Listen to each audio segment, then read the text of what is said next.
Hello, this is Ashley Reed with Games Radar, and I have played Assassin's Creed Unity.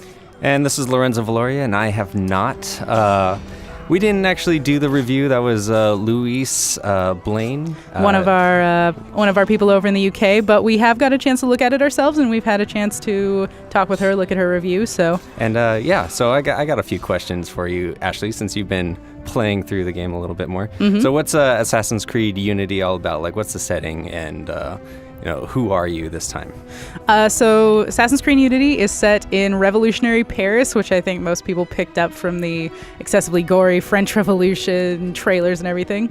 You play as Arnaud Dorian, who is an assassin who really has no interest in the revolution that's going on around him. He's in it for personal reasons.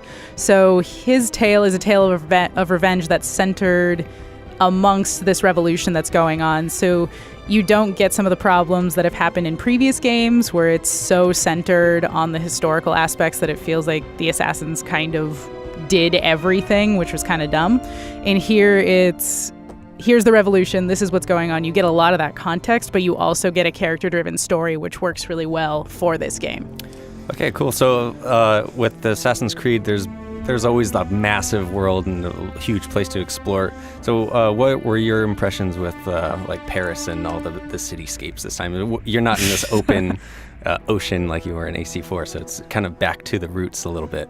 It is, but weirdly enough, Paris honestly feels bigger than all of the Caribbean for Assassin's Creed 4, which apparently it is, just like logistically speaking, it is larger, but it also feels larger because it's like you'll run around like one district of Paris for a while. It's like, oh, wow, this is really big in detail. And I can go inside all of these buildings and through all these neighborhoods. Wow, that's huge. Oh, my God, this is one of like 12 districts. It's completely massive.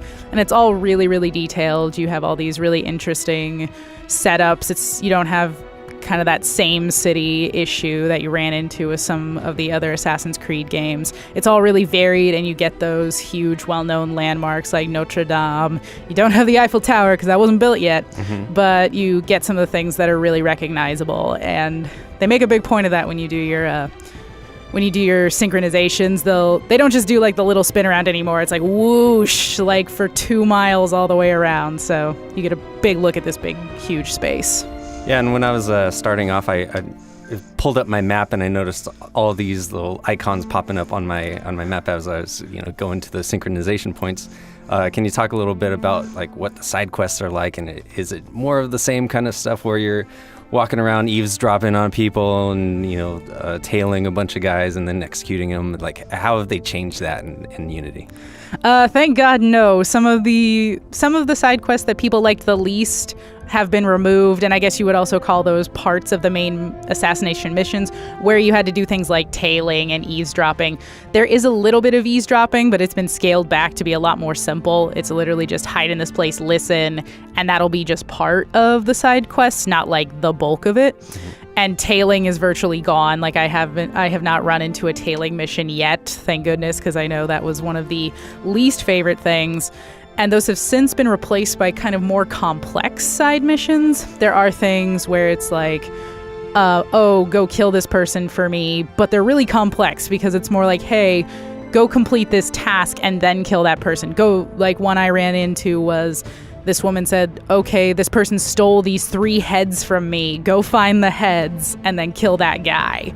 And so that was a really intricate side quest. And it's actually a lot of fun because it's so involved. It makes it more interesting.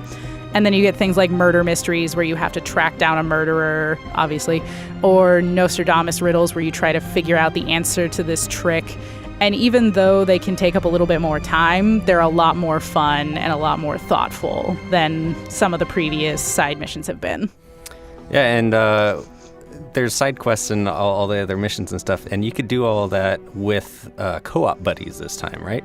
Yes, it's not every mission, not every side quest you can do is co-op, but they'll be specifically marked on the map which ones you can do. And you'll have a maximum of 4, a minimum of 1. So if you really just want to do it on your own, you can do that too.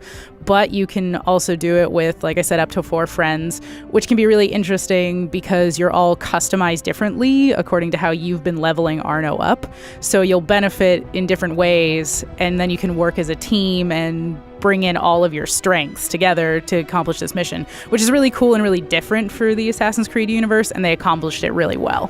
One of the issues I was kind of running into with Assassin's Creed Unity, that the loading screens were a little long for my taste. They kind of lingered on there for a little extra time. I don't know if you ran into that too. I did run into that. One thing I appreciate about the loading screens didn't bug me too much. They are pretty long, but they generally happen between missions and not while you're actually running around the world. The world is seamless, so I appreciated that. But when you do run into them, they are kind of annoying. And I did run into a couple glitches, which for me, I mean, this might be to my taste. I actually, in some cases, I found them funnier than they were annoying. Like a guy reached out and pointed straight through Arno's chest. And I was just like, that's ridiculous, but funny. But there are a couple of occasions where you'll run into things like kind of weird AI, like AI who will see you and then forget you like an instant later, or will see you from like a mile away and be like, that guy, and continue to look for you. Which will mess up your missions. Like if you're like, okay, well, I want to go over here and do this now that I've escaped from that guy. That guy a mile away is still looking for you, so you're not anonymous yet and can't start any other missions.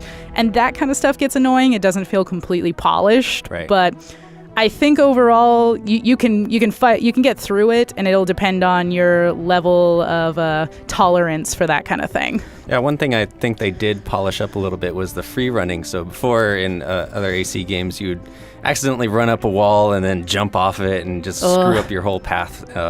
But this time they kind of implemented this system where you have a high-low parkour system where if you hold the high button, you'll jump up, and you'll jump on walls and pretty much act like you used to in the previous games. But you could also hold the low button, which will prevent you from jumping up on anything or running and scaling any walls. So how did you feel about the free running stuff? It actually took me a bit to get used to, because I was used to those kind of janky controls. So I'd run up to a wall and expect to just run right up, and it's like, that didn't work. Why isn't this working? Oh, because it's better designed. That's why.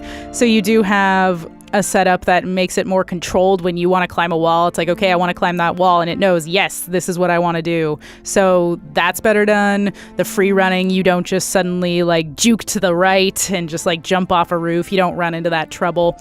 And then with the additional parkour they've added, it's easier to get off buildings without killing yourself, which is really appreciated. And it looks pretty cool too, as he's like parkour jumping down the building. You couldn't really do that before. You kind of just leapt off of a building, and exactly. That was it. So that was really helpful. Definitely.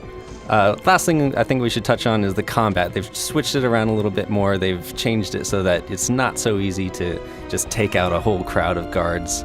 Give us some details on the combat and what you think about it. So I definitely was one of those players in previous AC games that spammed the counterattack button because it basically was an instant win mechanic. That's gone now. There's no more of that. Instead, your best bets are the parry and the dodge, which are helpful, but they're not guaranteed wins. And when you're getting attacked by like 6 guys at once, they realistically will all attack you at the same time, so you can get killed before you even counterattack sometimes, parry, because you put yourself in a bad position. So while fighting is possible and you can do it, it's actually smarter to avoid fights as much as you can, because you're way better at running away than you are at fighting a mob of 20 people, which can get annoying if you're into that, but I think a lot of people found it completely unrealistic that previous Assassins could take out an entire mob of guards like that.